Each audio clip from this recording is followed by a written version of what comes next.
지난 2월 21일 복음 전도자이시고 목회자이셨던 빌리 그레이엄 목사님께서 99세의 나이로 하나님의 부르심을 받으셨습니다.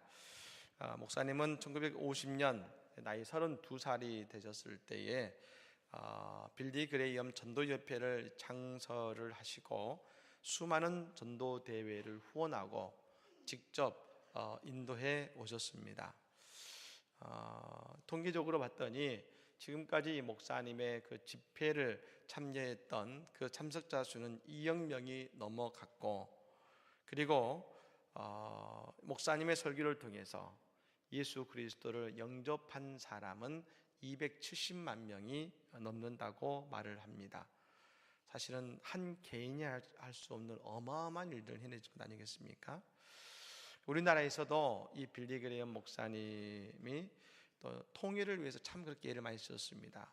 특별히 빌리 그레이엄 목사님의 사모님이 평양에서 고등학교를 나오셨습니다. 그래서 한국 사랑이 다른 분들보다 더 많으셨던 것이죠.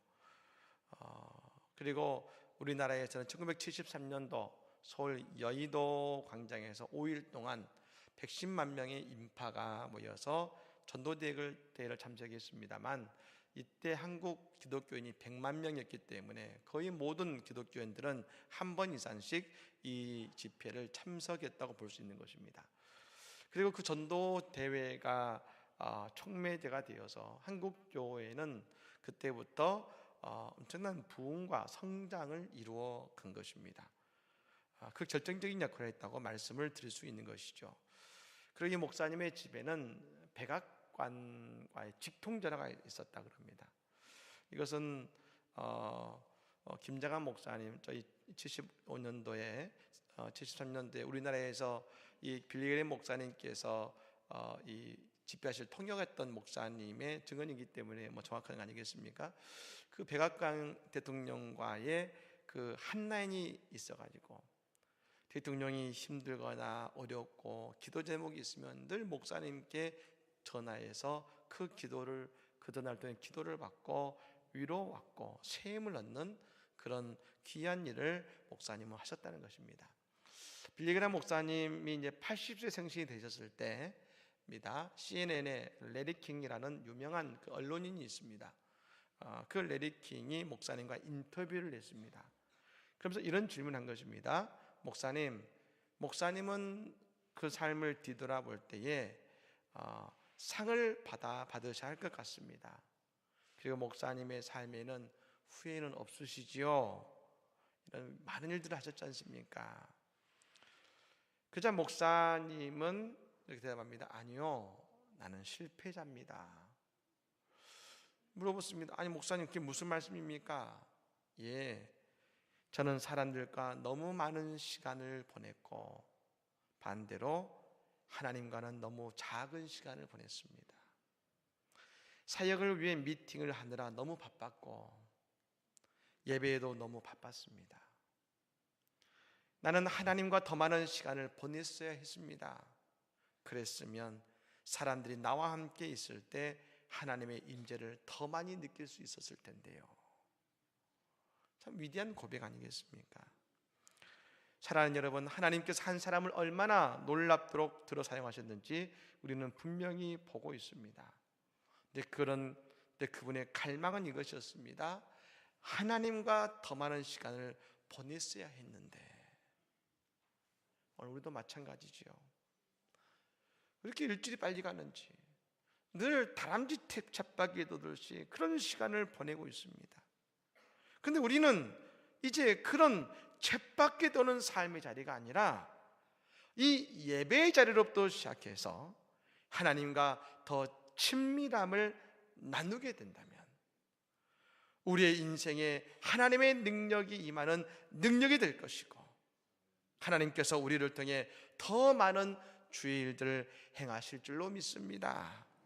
그리고 우리가 하나님을 위해 나아가고자 하면 하나님께서는 우리를 들어 사용하시고 우리를 축복하시고 우리에게 넘치는 은혜를 부어주실 줄로 믿습니다. 이 은혜가 예배는 우리 모두에게 임하기를, 우리 교회권에 임하기를 예수님으로 간절히 축복합니다. 오늘 예수님께서 배단이 시몬의 집에, 나병 환자 시몬의 집에 가셔서 식사를 하셨습니다. 이 베다니 나병 환자 시몬이 누군가 사실 잘 기록은 나와 있지 않습니다만 몇 사람들이 이런 얘기를 합니다. 베다니이기 때문에 또 그 집에서 식사를 하고 친교를 가진 거 보면 아마 나사로, 마르다, 마리아 이 세 삼남매의 아버지가 아닐까 하는 얘기를 하는 사람도 있습니다만, 어쨌든 그 시몬의 집에서 식사하실 때 한 여인이 매우 값진 향유 나드 한 옥합을 가지고 와서 그 옥합을 깨뜨려서 예수의 머리에 부은 것이죠. 대단한 일입니다. 근데 여러분, 이 여인은 그냥 옥합에 있는 향유를 부은 것이 아니라 깨뜨려서 예수님께 부은 것입니다. 이 옥합의 가치를 오늘 성경에 있는 사람들이 말해줬습니다. 300데나리온이다. 여러분, 1데나리온은 그 당시 하루의 임금 삭슬 말합니다. 그렇기 때문에 300데나리온은 한 사람이 1년 동안 일해서 벌을 벌 수 있는 그 임금과 같은 액수인데, 우리나라로 따진다면 약 3천만 원이 넘는 돈이라고 할 수 있는 것입니다. 근데 그것을 한순간에 예수님께 다 부어버린 겁니다. 이 여인의 이름을 다른 복음서에서는 막달라 마리아라고 했습니다. 우리가 아는 것처럼 막달라 마리아의 직업은 거리의 여자였지요. 그래서 사람들이 난리가 납니다. 그리고 말하죠. 이 향유를 팔아서 가난한 자들에게 줄 수 있는데, 근데 예수님은 이 여인을 칭찬하십니다. 그가 내게 좋은 일을 했다. 아마 우리가 이 말씀은 너무 잘 알고 있는 말씀입니다만, 그리고 아무 거리낌 없이 우리가 이 말씀을 받아들입니다만, 사실 여러분, 우리가 조금만 생각해 보면 예수님의 이 대답은 그곳에 있는 모든 제자들과 사람들의 예상을 뛰어넘는 말을 하신 것입니다. 예수님은 그의 공생의 동안에 늘 자기 자신보다 어려운 이웃들을 생각하셨습니다. 본인은 여러분 식사하실 겨를도 없이 늘 먼저 병든 자를 위해서 일하셨고, 말씀이 갈급한 자들에게 여러분 천국 복음을 전파하셨습니다. 우리가 아는 것처럼 베세다 광야에서 예수님은 오병이의 기적을 베푸셨지 않습니까? 근데 여러분, 거기서 그 말씀을 듣는 사람도 배가 고픈데 그곳에서 하루 종일 말씀을 전했던 예수님은 얼마나 배가 고프셨겠습니까? 여러분, 그러니 사람들은 당연히 그 300데나리온의 향유를 사람들이 생각하기에 그냥 붓는 것보다 가난한 사람을 위해 사용하는 것이 예수님의 생각일 것이라고 그들은 여겼을 겁니다. 아니, 붓더라도 그래도 그 여인의 정성이 있으니까 조금 붓고 나머지는 이웃을 위해 썼으면 좋았을 텐데 생각했을 것입니다. 아마 제가 보기에 오늘 예배드리는 우리도 마찬가지일 겁니다. 예수님이라면 가난한 자들을 위해서 그렇게 하셨어야지, 우리도 생각합니다. 그런데 예수님의 대답은 우리의 예상과는 다르게 이렇게 말씀하셨습니다. 그가 내게 좋은 일을 했다. 왜 그런 말씀하셨을까요? 우리는 한번 반문해 봐야 됩니다. 그럼 도대체 마리아는 왜 그랬을까요? 마리아도 분명 다른 사람의 생각을 다 잘 알 겁니다. 그런데도 그런 행동을 한 것입니다. 근데 여러분, 모든 행동에는 이유가 있고 동기가 있습니다. 그렇다면 이 향유를 예수님께 모두 분 막달라 마리아는 어떤 마음입니까? 그것은 이것입니다. 막달라 마리아는 예수님을 사랑한 것입니다. 사랑한 것입니다.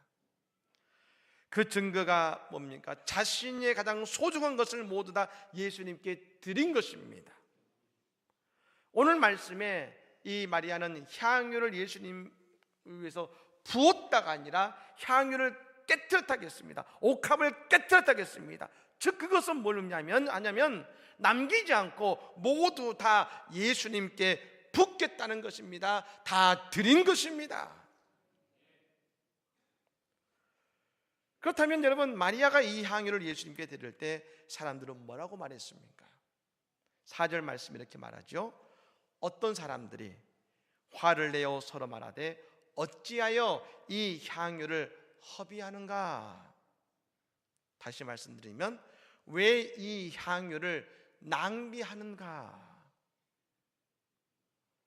예수님을 위해 드린 이것을 사람들은 낭비라 생각했습니다. 낭비.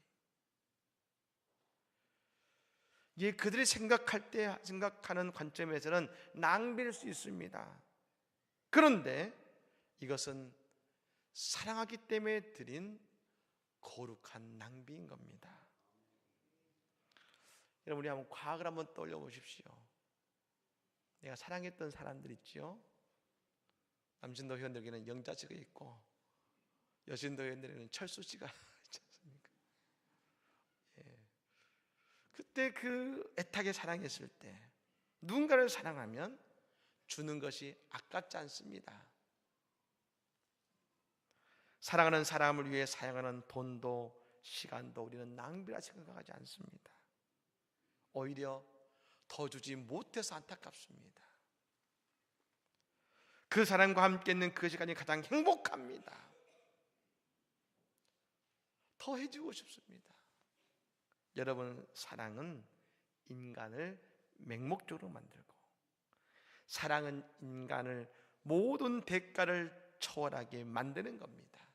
이게 바로 사랑의 본모습 아니겠습니까? 오늘 막달라 마리아는 예수님을 그렇게 사랑했습니다. 예. 아마 그곳에 있는 제자들도 말했을 겁니다. 우리도 예수님을 사랑합니다. 근데 여러분, 바울 사도는 이런 말을 합니다. 고린도전서 13장의 말씀에 그런 사랑의 장을 이야기하면서 이런 말하는 것이죠. 내가 천사의 아름다운 이 말을 하고 대단히 설득력 있는 말을 할지라도 사랑이 없으면 아무것도 아닙니다. 내가 비밀스러운 것들을 알고 있고 다른 사람들을 알지 못하는 탁월한 정보와 지식이 있어도 사랑이 없으면 나는 아무것도 아닙니다. 순교하는 자리에 나를 던진다 할지라도 수없이 많은 가난한 사람들을 돕는다 할지라도 그것이 사랑이 아니라면 아무것도 아닙니다. 여러분, 예수님은 이 마리아의 모든 것을 던지는 사랑을 받으셨는데 그냥 받으신 것이 아닙니다. 예수님은 십자가에서 자신의 생명을 우리에게 주시기까지 사랑해 주셨습니다. 그 예수의 보혈을 마지막 한 방울까지 흘려주시면서까지 우리의 죄를 용서해 주셨습니다. 그리고 우리가 의로운 행위를 해서가 아니라 오직 예수 그리스도를 믿기만 하면 구원을 받게 해 주셨습니다. 우리 그것을 이렇게 고백합니다. 하나님이 우리에게 베푸신 전적인 은혜다. 전적인 은혜. 욥기서는 이런 말이 있습니다. 자신이 보배를 하나님께 드리면 하나님이 우리의 보배가 되어 주신다. 여러분, 이 시간 하나님께 예배하는 우리에게 우리의 보배가 되실 줄로 믿습니다. 여러분, 이 아침에 예수님을 사랑하는 우리 모든 분들에게 예수님은 보배가 되어 주실 것입니다. 또 우리는 이제 한 가지 또한 질문을 하게 됩니다. 그럼 도대체 왜 하필 이때 향유를 예수님께 이런 부었을까요? 여러분, 복음서에 보면 향유를 붓는 막달라 마리아의 모습을 이렇게 표현하고 있습니다. 요한복음에 보면 눈물로 그 발을 씻기고 머리털로 그 발을 닦았다 했습니다. 얼마나 울어야, 얼마나 많은 눈물이 있어야 발을 씻을 수 있습니까? 그리고 그것에 머리털로 닦고 향유를 가지고 예수님께 부었습니다. 또 왜 그렇게 울었을까요? 왜?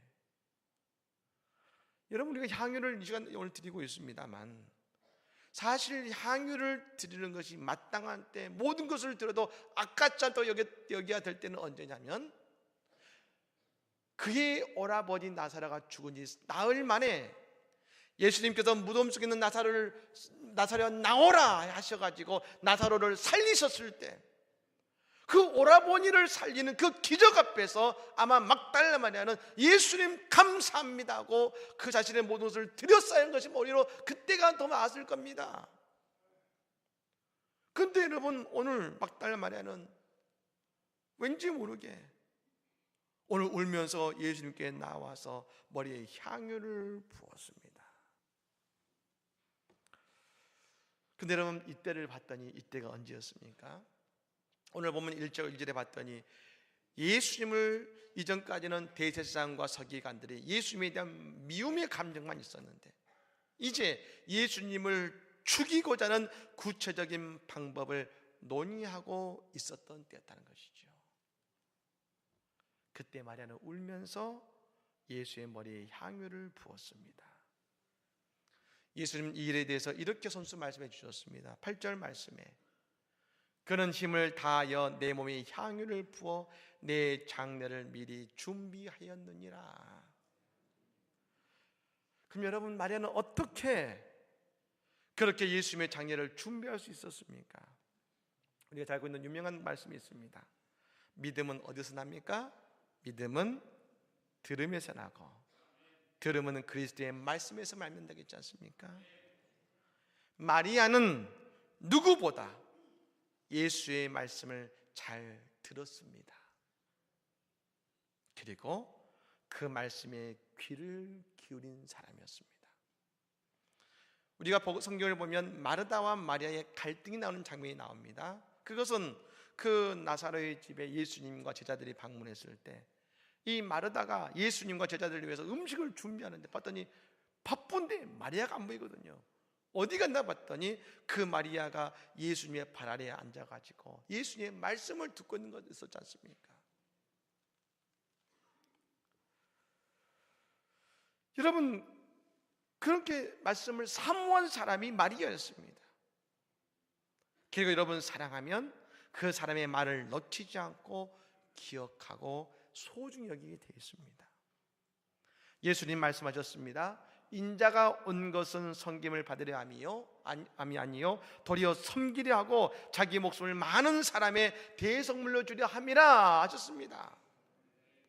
즉 예수님은 늘 제자들에게 뭐라 하셨냐면 예수님의 십자가를 말씀하셨습니다. 제자들도 늘 들었습니다. 근데 여러분, 예수님께서 예루살렘 성에 올라가실 때 제자들은 어떻게 했습니까? 예수님은 메시아시니 이제 왕이 될 것이고, 왕이 되면 내가 예수님의 오른편에서 그 오른편에 있을까 하면서 제자들이 싸웠지 않습니까? 싸웠습니다.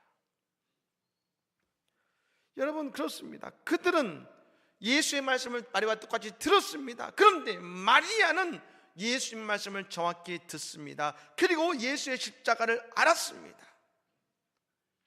자신을 우리에게 주시고,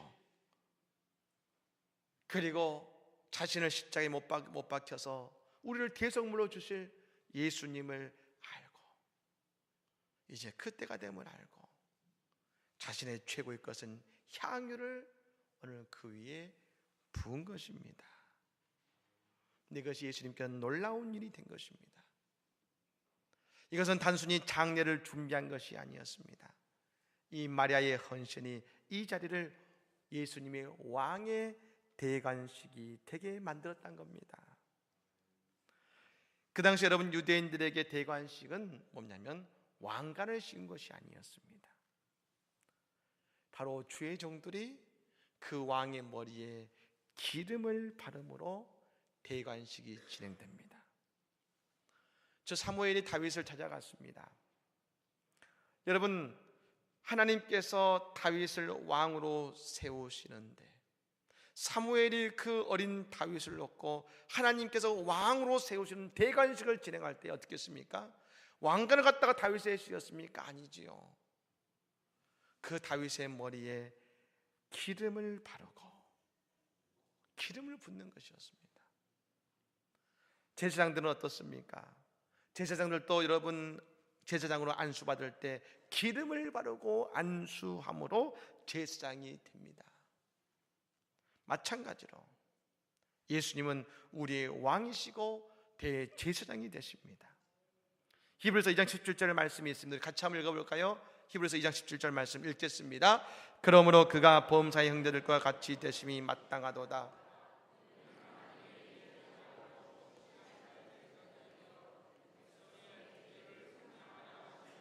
아멘. 여러분, 그 당시에 백성의 죄를 사는 것은 대제사장이 그 사람의 죄를 어린 양에게 대속시켜서 그 어린 양을 잡고 그 피를 가지고 지성산에 들어가서 그 법궤 위에 붓고 용서를 구하면 모든 죄의 용서를 받았습니다. 근데 여러분, 우리 예수님은 이제 대제사장이 되셔서 자신의 피를 통해, 그리고 몸소 대제사장이 되셔서 하나님께 나아가셔서 예수의 피를 통해서 우리의 모든 죄는 다 용서를 받은 것입니다. 그런데 언제 예수님이 대제사장이 되셨습니까? 하나님의 아들이니까 그냥 대제사장이십니까? 아니요. 오늘 이 세상에 가장 낮고 천한 한 여인의 기름 부음을 통해서 말입니다. 예수님 우리의 왕이 되셨고 우리의 죄를 담당하신 대제사장이 되었다는 겁니다.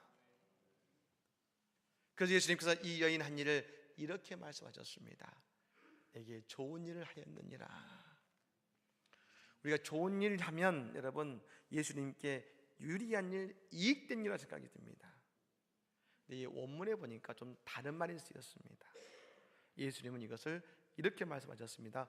A beautiful thing to me. 이것은 내게 아름다운 일입니다. 어떤 일이요? 대제사장이 되시고 모든 이들의 왕이 되신 아름다운 일이 된 것이지요.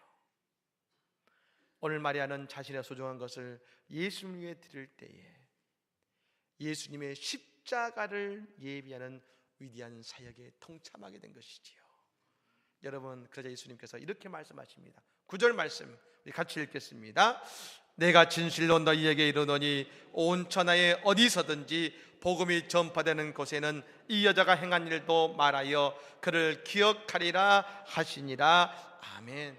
예, 제자들도 많고 예수를 위해 일한 것도 많은데 왜 꼭 이 여인의 일은 기억되어야 됩니까? 그것은 뭡니까? 오늘 그 여인의 기름 부음을 통해서 예수님의 십자가의 사역에 동참했으니 말입니다.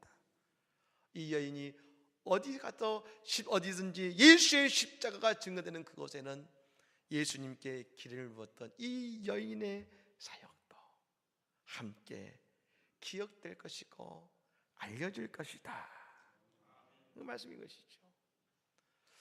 여러분, 리빙스턴의 전기에 보면 한 추장 이야기가 나옵니다. 아프리카의 한 추장을 이 선교사님이 전도해 있는데요.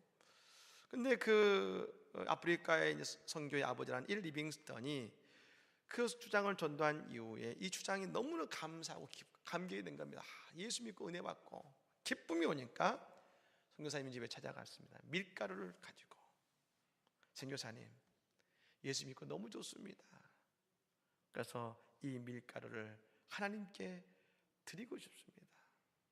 감사해서 가지고 왔습니다. 그래서 선교사님이 말합니다. 죄송합니다만 하나님은 밀가루로 만족하지 않으실 것 같은데요. 그래요? 좀 작긴 했습니다. 가서 최고 아끼는 100만 원, 좋은 말 한마디를 가지고 왔습니다. 선교사님, 내가 가장 아끼는 것입니다. 하나님께 이것을 드리고 싶습니다. 선교사님 말합니다. 하나님은 그것도 만족하지 않으실 것 같습니다. 추장이 화가 납니다. 아니, 내게 이보다 더 좋은 것도 없고 아무것도 남은 것이 없는데, 내가 남은 건 아무것도 없습니다. 나밖에 없습니다. 선교사님이 빙그레 웃으며 말합니다. 맞습니다. 하나님은 나 자신을 드리기를 원하고 계십니다. 사랑하는 여러분, 성경은 하나님께서 우리에게 베푸신 사랑의 이야기입니다. 하나님이 우리를 얼마나 사랑하시는지 성경은 이야기하고 있습니다. 근데 그 가운데요, 사도행전 28장의 말씀이 끝납니다. 그리고 여러분, 우리는 지금 사도행전 29장을 써내려가고 있는 과정이 있습니다. 근데 여러분, 이 29장은 어떤 이야기입니까? 우리의 옥탑을 깨뜨려서 하나님을 향한 우리의 사랑을 고백하는 사랑의 이야기로 채워야 되는 것입니다. 우리는 지난주에 필리핀에 단기 선교를 다녀왔습니다만 예수님은 지금도 죄 가운데 예수 없고 구원 없는 땅으로 십자가를 지기 위해 들어가고 계십니다. 이때 우리 갈 일은 뭐겠습니까? 예수님을 향해 향유를 붓고 예수님을 향해 사랑의 대관식을 가질 때 오늘 우리의 삶에 저 예수님의 칭찬과 더불어 축복의 열매들이 우리 가운데 맺혀지게 될 줄로 믿습니다. 오늘 이 마리아의 축복이 오늘 우리의 인생의 응답이요 우리 주의 축복이 되기를 예수님으로 간절히 축원합니다. 아멘. 찬양하겠습니다. 사랑합니다 나의 예수님.